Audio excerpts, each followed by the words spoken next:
Welcome to Baz Travels. After driving 14,826 kilometers through 24 states and Washington DC, I've seen rocket launches to the Grand Canyon and Hoover Dam.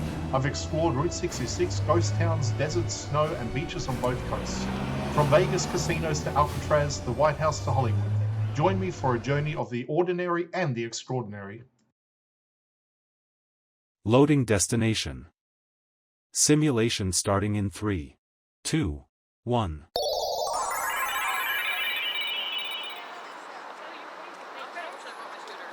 To look around, move your phone or tablet.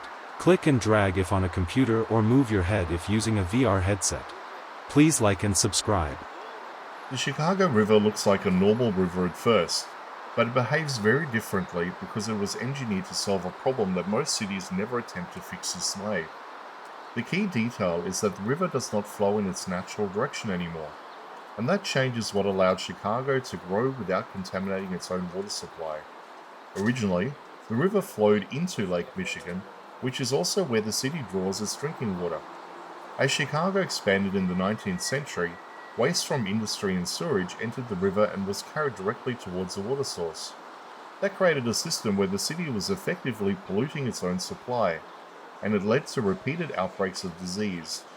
Instead of trying to filter the problem out, engineers chose to reverse the entire flow of the river.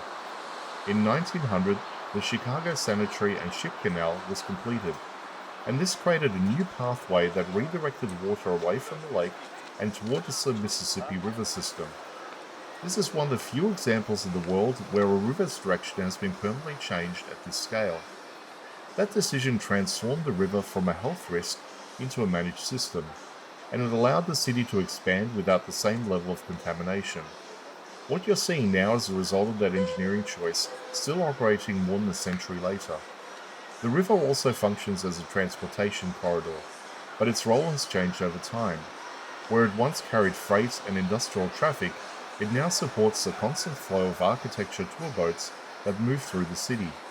These tours are not just recreational, they are one of the primary ways people experience Chicago's skyline, and the river acts as a central viewing corridor that cuts directly through the urban core. That creates a system where water traffic, pedestrian activity, and road traffic all interact.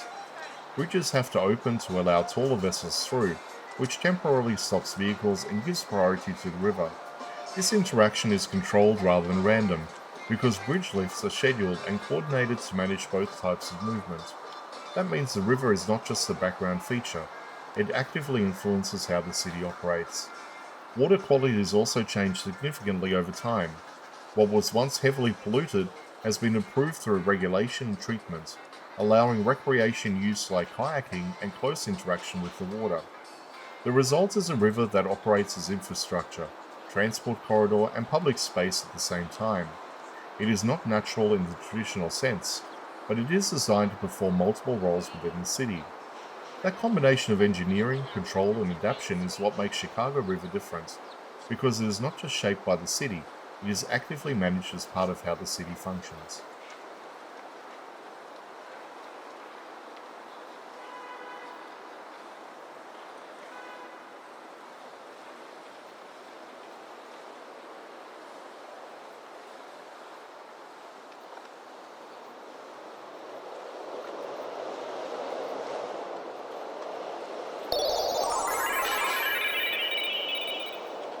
Simulation terminated.